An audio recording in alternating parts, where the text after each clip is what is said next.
you know, all music comes from a personal place, and for me it was really about a journey that I ended up going on that I hadn't even really meant to go on. It was quite a year for me, and the music just sort of followed where I was going, and it was one that kind of encompassed things like loss and sadness and grief, but also kind of a transcendence of that and hope and peace. And I think, if anything, it's that sense of resilience that we get through those things that are hard that is one I took away from making the album.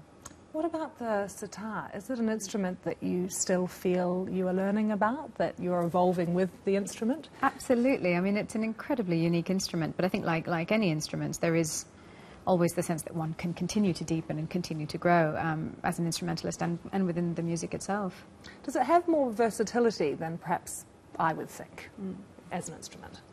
I do think it's incredibly versatile. I mean, it's recognizable within that Indian classical context that people associate it with, but as an instrument it can also be taken out of that context, and I'm quite fascinated by that when you put it into different spheres and soundscapes, how actually it can travel all of those places you take it. And do you love it as much as you always did?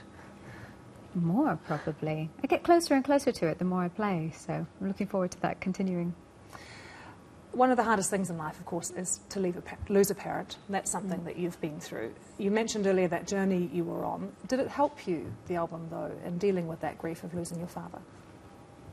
It was quite cathartic. I mean, it was, at times it ended up becoming a place for me to go and safely explore my feelings, you know, and just get to go into the studio and play, and that's how I process a lot of things, and having that opportunity through this album was helpful in a way. Do you hope that in a way it's a tribute to him as well? I think I'm wary of that, to be honest, because I wouldn't call this so much a tribute as just an offering or just a processing of my own emotions. I think if I were to consciously make a tribute to him, it might more likely be a classical sitar record of Indian classical ragas, whereas this was the record I happened to be making at the time he passed away, and so the content is very influenced by him, but I wouldn't call it a tribute. Is it ever difficult to be his daughter? To be in his shadow at all? Because I've done that for quite a while, yes. I've learned how to do it, and that has often for me entailed just working on perspective. You know, he's always been my father, and I could have spent my whole life choosing to see that as a shadow, or choosing to see it as simply what is. And for all the shadowedness of it, it's also been an incredible opportunity and an incredible experience. So it's just my life, really. Part of life often, I think, is extremes, and you know, you lost your father and yet you now have a baby boy. Two of the biggest extremes of emotions, I think, particularly for women, that they can go through. Has being a mother changed your music at all? Indelibly. I'm still understanding in what ways, but I feel like it's changed the way I express myself, and it could be because I just have more love in my life now than I did before. There's a deeper love than I'd ever experienced, and so that comes out when I play. And I think it's also helped me put music in the right place, in a perspective that it's not the most important thing in my life anymore. You know, it's important and it's my outlet, but it's not the be-all end-all. My child is, and life is, and so it helps me be a bit more light-hearted as a musician, perhaps. I wonder, you're married to a very well-known film director, Joe Wright. He's incredibly creative, known for that. Here you are, from this legendary music family. Do you think your little boy is going to be a footballer or something completely different? I wonder what sort of world he'll grow up in. We say it would be very useful for us if he would be an accountant. Right. Because we lack in that area slightly. We're very much artistic people. But, you know, who knows? I mean, I hate that kind of idea of putting a lot of pressure on him. So, you know, we definitely raise him in quite an artistic environment, but whatever comes of that will come of it. We have a picture to show everyone. It's of you and your sister, Norah Jones. You're accepting a Lifetime Achievement Grammy on behalf of your father. Was it lovely to work with her on this album? How was that experience with working with another member of your family?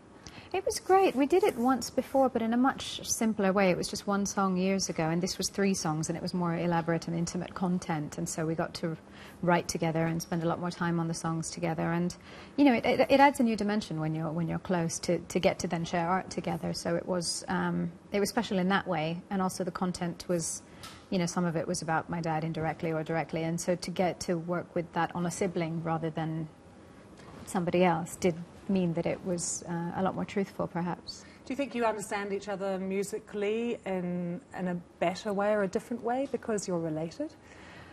I don't know about that, but speaking for other collaborations I've done as well, and it's true of my work with Norah as well, when you're close to someone, when you love someone, then that adds an easier dimension to your music work, because you already trust each other, you already get along, and that does come out when you work together. And you have such a close relationship as well with Nitin Sawhney, very well known to people here in Britain. He was also going through a hard time, I understand, with his father also passing away. I mean, there must have just been so many emotions when you were writing and recording this album. You know, he and I started working on this album last summer, and we could never have known the journey we were going to end up on together when we started, and our fathers did end up passing away 4 months apart, and so a lot of the content on the album was the two of us going through some things at the same time, and it did all end up on the album in a way, and so it was very weird, but also I think, at least speaking for myself, something I'm quite grateful to have been able to do. Lots of different themes that we've been talking about that are in the album, but also on the album we have this track in which you specifically address sexual violence in India. This is an issue we have addressed many, many times here on Impact. What compelled you to address that in a musical sense? It came from a very internal place. I wrote the piece very instinctively after the news of that Delhi gang rape had happened, and it was just the amount of anger and rage I was feeling. It just ended up coming out when I was playing, and then I turned it into this piece and called it In Her Name. So it came from an internal place, in the sense that it's something I, like many other people, resonated with. I felt the pain of that and feel compelled to do what I can about it. And as far as calling it In Her Name now, I think, you know, it's important to keep sexual violence in the news and to keep it in people's attention, because it was amazing how it came to such forefront in a global sense. But it's not a quick fix situation, and there's a danger when something's been in the media so prominently that it's going to die out, and actually it needs to keep going now. Do you feel when you return to India, or when you look at events there, though, that there is that shift taking place?